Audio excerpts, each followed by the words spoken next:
আমার সামনে সেই সাধারণ জনগণ যারা আছেন, আমরা আজকের দিনে প্রতিজ্ঞা করি, আমরা যে কোনো মূল্যে আমাদের সকল ভেদাভেদ ভুলে ঐক্যবদ্ধ থাকতে হবে। কারণ এখনো আওয়ামী দোসররা মাথা চারা দিয়ে উঠতে চায়, যারা বাংলাদেশকে একটি ষড়যন্ত্রের মুখে ঠেলে দিতে চায়, বাংলাদেশের মাটিকে অস্থিতিশীল করতে চায়। আজকে তাদের বিরুদ্ধে রুখে দাঁড়াতে হবে, আমাদের ঐক্যবদ্ধ থাকতে হবে।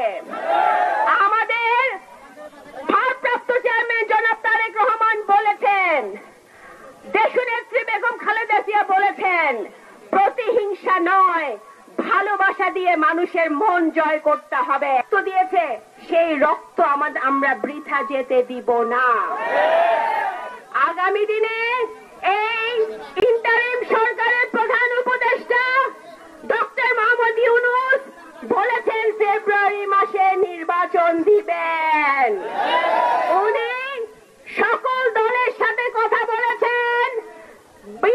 বাংলাদেশের সবচেয়ে জনপ্রিয় দল বাংলাদেশ জাতীয়তাবাদী দলের ভারপ্রাপ্ত চেয়ারম্যান জনাব তারেক রহমানের সাথে উনি লন্ডনে বৈঠক করেছেন। বৈঠক করে উনি বলেছেন যে ফেব্রুয়ারি মাসে নির্বাচন দিতে হবে।